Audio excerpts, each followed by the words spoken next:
Bloody hell! Gave me a right good scare, you did. Say, Marge, is that the Carolina Panthers on the telly? What's that thing they say across the pond? Keep pounding in it. I'ma keep it a bean. Stick to the script every scene. This from last year, but they clean. Say to say, I'ma take something else, but it's winning team. Charlie Sheen, fam gang the regime. I'm from Potty Green. Good day, mate. I'm Shellitronnn, but you can call me Shells, and I'm back at it again with a brand new video. And won't bluff, I am very excited for this rematch between the Panthers and the Buccaneers. And usually I wouldn't really be caring too much about a Buccaneers game, but one, the Bucs showed it, beat us last time we played in a pretty unimpressive game where it was 14-20. The Panthers didn't score a single touchdown. It was 4 field goals and a safety, and really both teams looked bad in that game, but I'll get more into that when I talk about the matchup here in a second.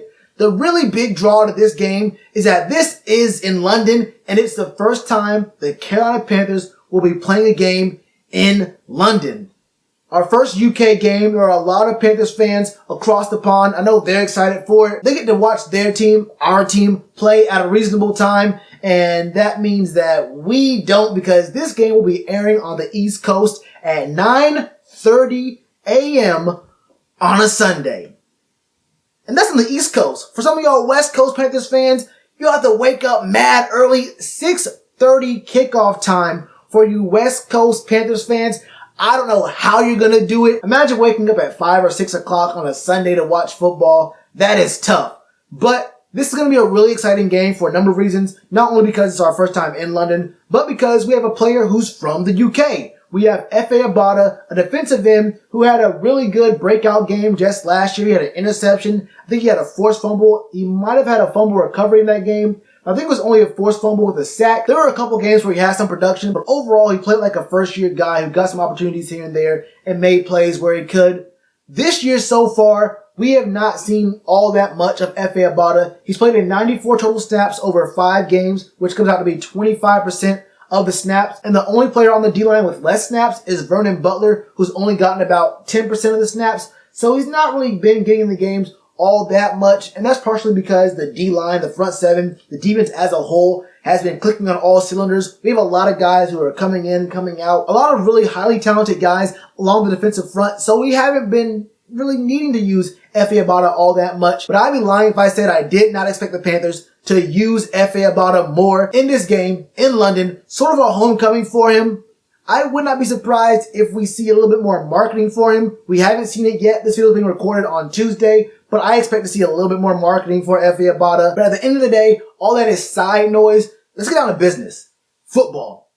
Panthers versus Bucs. A division, I want to call it a rivalry, but a divisional game against a team who, last time we met up, it was ugly. And I don't mean ugly as in a big blowout. Ugly as in no one really played well at all. Jameis Winston went 60 for 25, had 208 yards and a touchdown.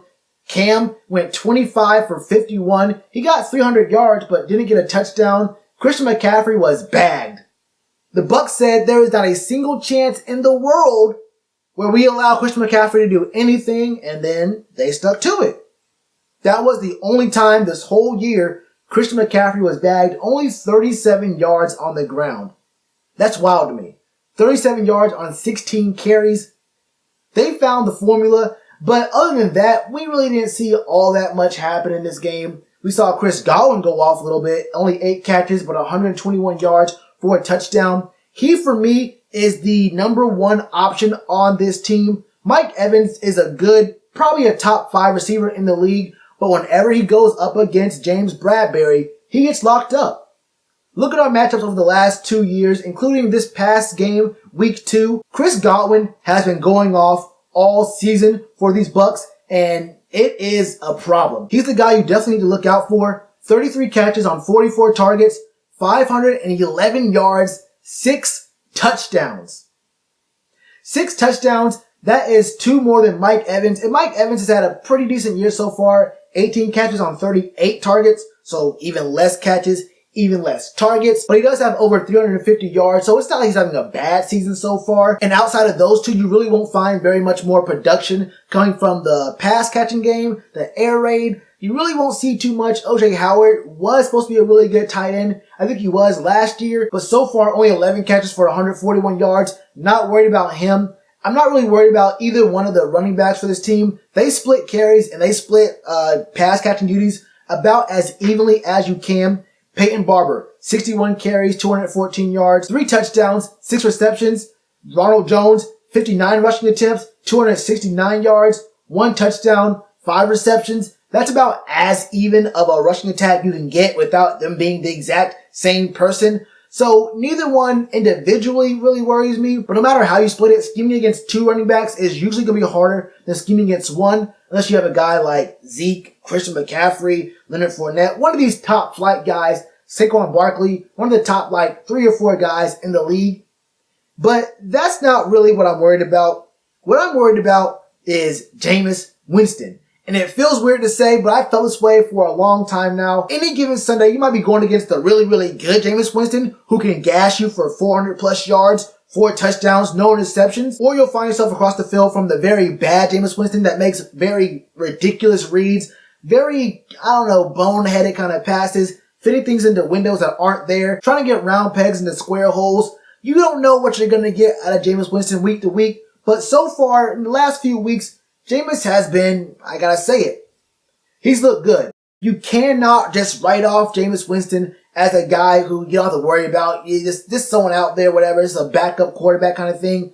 Bruce Arians and even Byron Leftwich have maybe turned this guy into a semi-respectable guy, a quarterback who might just not lose his job at the end of the season if he keeps this up. But if our defense has anything to say about it, we'll try our best to make a case that Jameis Winston should not be their starting quarterback, because we have a defense that can get after a quarterback. And even if you don't get sacks, you might just be pressured enough to make a bad decision, want to throw the ball away. You might get intentional grounding. You might throw the ball in harm's way. And if you can get this man, Jameis Winston, just a little bit frazzled, just a little bit antsy out there, make him start hearing steps, make him start seeing ghosts back there, even when there is no pressure, you might get in his head enough to make him make mistakes. Have you heard the name Brian Burns before? No? Doubt it. Have you heard the name Luke Kuechly before? No? Doubt it. You may not have heard the name Shaq Thompson enough because he doesn't get the recognition he deserves, but he's a dog and he's coming. Have you heard the name Gerald McCoy? If you're a Bucs fan, I know you have. Gerald McCoy didn't really get his real crack at the Bucs in the first game. He will be ready this game in London. I think he'll have a much better outing this upcoming game, even without KK Short right beside him, eating up some double teams sometimes. The really big question I have for our defense isn't a guy who played pretty well his first game when Dante Jackson was out, but kind of got cooked by DJ Chark.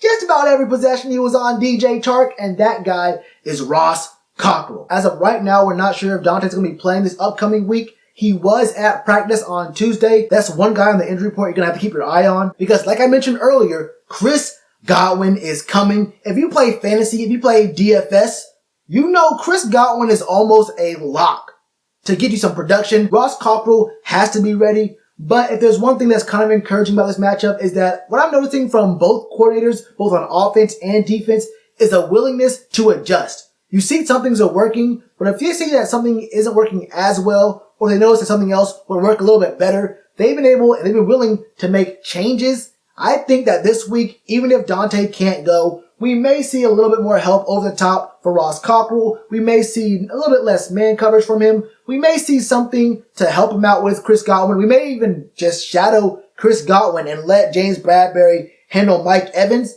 I'm not sure exactly what's going to work here, but I do think we're going to see something out of Eric Washington and Ron Rivera to help out on Chris Godwin if Dante Jackson cannot go. And even if Dante can go, Chris Godwin's going to need another guy, another set of eyes on him. Just peek over there. Make sure he's not doing too much. Other than that, I'm pretty confident in what we're seeing from our team right now. This is a get-back game. This is not really a must-win. With 3-2, you want to go 4-2. But in certain ways, it kind of is a must win. You do not want to get swept by anyone in your division, especially in a division like ours where the Saints look good, but they are still being led by Teddy Bridgewater, and the Falcons are just about out the mix, as out of the mix as you can get right now. I think they're 1-4. They ain't looking all that great. They're putting up numbers, but they are not looking good right now. You want to get this split here, take advantage of a weak Falcons team, and maybe try to get over on the Saints. That'll be when Drew Brees gets back. But this game right here has bigger implications than this game itself. This sets us up for later on in the season making a playoff push. You do not want to get swept by the Bucs. I really can't sit here and find too much fault. They put 55 up on the Rams, a Rams team we lost to by 3. But one really big fault they do have is that they allow a lot of sacks, 18 sacks on the year, and they've only generated 11. And that works out pretty perfectly for us, because we got a backup quarterback named Kyle Allen, who's been playing decently. I say he's playing the perfect game manager role, who you can depend on late in games to not lose you games. He will keep you in the games early. He'll keep you in the games late. He will not fumble the bag, but he will fumble the ball.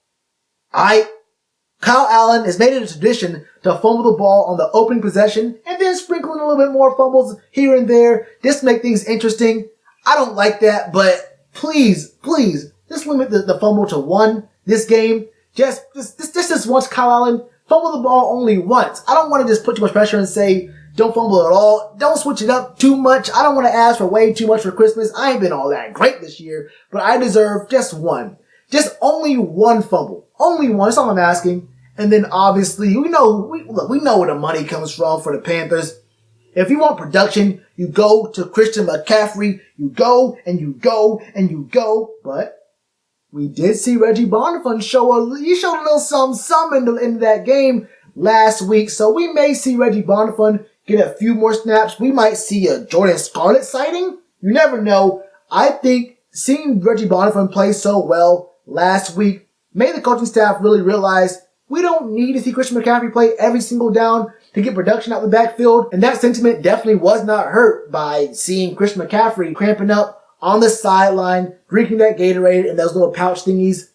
We saw that Christian McCaffrey is human. He does get tired. He does cramp up. And he will need some time to rejuvenate, to recover, to rehab.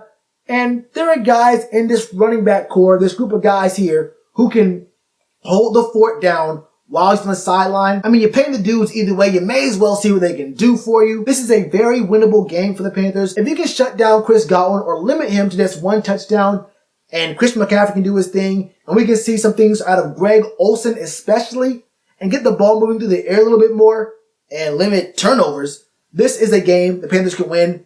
This might be a high-scoring game. 28-34, Panthers. I'm not a jinx anymore. 28-34 Panthers in London, 9:30 a.m. You're going to have to wake up for that one. Either way, man, that's how I feel about it. What are your thoughts? Score predictions, stat predictions, who wins? Let me know all your thoughts in the comments below and hit that bloody like button. Cheers to you, appreciate the chance. Been told y'all I been the man. Been told y'all I had the gift. Tell a friend to tell a friend. Real ones gonna recommend. Count this as another win.